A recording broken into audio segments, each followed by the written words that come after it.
for every action there is a reaction. ஒவ்வொரு வினைக்கும் ஒரு எதிர்வினை ஏற்படுகிறது. மறுமலர்ச்சி திராவிட முன்னேற்ற கழகத்திலிருந்து நிறைய விலகிவிட்டார்கள் என்ற ஒரு பொய்யான அபாண்டமான ஒரு செய்தியை வெளியிலே பரப்பியதன் காரணமாகத்தான் இந்த 22 ஆண்டுகளில் நான் கண்டிராத அளவுக்கு இளைஞர்கள் இவ்வளவு வேகத்தோடு ஆயிரக்கணக்கில் இருசக்கர வாகனங்களிலே வந்திருக்கிறார்கள்.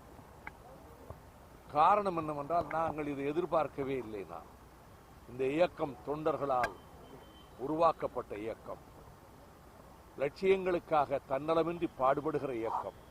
அதனால் தான் தூத்துக்குடியில் நான் 22 ஆண்டுகளில் கண்டிராத ஒரு எழுச்சியை இன்றைக்கு கழக கண்மணிகளிடம் பார்க்கிறேன், இளைஞர்களிடம் பார்க்கிறேன்.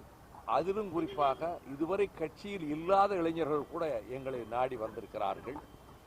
திடீரென்று ஆயிரக்கணக்கிலே வாகனங்கள் வருகிறது, போக்குவரத்துக்கு இடையூறாக இருக்கும் என்று காவல்துறை அதிகாரிகள் தெரிவித்ததனால் நான் இருசக்கர வாகனங்களிலே வந்தவர்கள் ஊர்வலமாக செல்ல வேண்டாம், நாங்கள் கார்களில் வந்தவர்கள் மாத்திரம் நாங்கள் அங்கே அண்ணா சிலைக்கு சென்று விட்டு வந்து விடுகிறோம் என்று சொன்னோம். காவல்துறையினருக்கு ஒத்துழைப்பு கொடுக்க வேண்டிய நேரத்தில் கொடுப்போம். பொதுமக்களுக்கு எந்த இடையூறையும் நாங்கள் எப்பொழுதும் தரமாட்டோம்.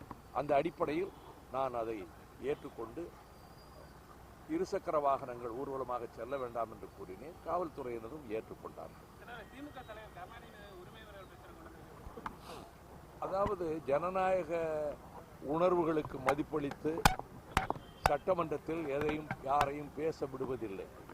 அது மட்டுமல்ல, எந்த விமர்சனம் செய்தாலும் அந்த விமர்சனத்தை அதன் மீது அவதூறு வழக்கு போடுவது அல்லது அடக்குமுறையை பிரயோகிப்பது ஜெயலலிதா ஆட்சியினுடைய தொடர் நடவடிக்கையாக இருக்கிறது. எனவே மார்க்சிஸ்ட் கம்யூனிஸ்ட் கட்சியினர்கள் கூறியது போல கண்டனம் செய்கிறோம் என்ற வார்த்தையை சட்டமன்றத்தில் முன்னாள் முதலமைச்சர் கலைஞர் அவர்கள் மீது பிரயோகித்தது மிகவும் ஜனநாயக விரோதமானது என்பதுதான் என்னுடைய கருத்தாகும். அப்படி எந்த முடிவும் எதுவும் எடுக்கப்படவில்லை. இதெல்லாம் மக்கள் அவங்கவுங்க ஆர்வத்தில் அவங்களா பேசிக்கூடக்கூடிய எந்த முடிவு அது மாதிரியான எந்த செய்தியும் கட்சி தான் முடிவு எடுக்கணும். அதுக்கான ஆய்வு, அதுக்கான மாநாட்டு வேலைகளில் ஈடுபட்டிருக்கிறோம். வேட்பாளர்களுக்கான விண்ணப்பங்கள் கூட இன்னும் பெறப்படவில்லை. இவையெல்லாம் வதந்திகள். அதுக்கு ஒன்றும் முக்கியத்துவம் கிடையாது. இருக்கு, பல அமைப்புகள் வருவதற்கான வாய்ப்பு இருக்கு.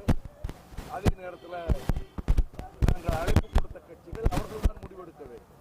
நாங்கள் 4 கட்சிகள் ஒன்றாக சேர்ந்து இருக்க மாட்டார்கள் என்று தொடர் பிரச்சாரத்தை ஆளுங்கட்சி தரப்பிலிருந்தும் திமுக தரப்பிலிருந்தும் செய்து வருகிறார்கள்.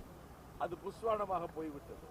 நாங்கள் 4 கட்சிகள் 6 மாத காலமாக இணைந்து நாங்கள் செயல்படுகிறோம். குறைந்தபட்ச செயல் திட்டத்தை வைத்திருக்கிறோம். மதுரை மாநாடுதான் தமிழக அரசியலை மாற்றி போடுகிற ஒரு திருப்பமாக அமைவதற்கான தொடக்கமாக அமைய போகிறது. லட்சக்கணக்கிலே வரப்போகிறது.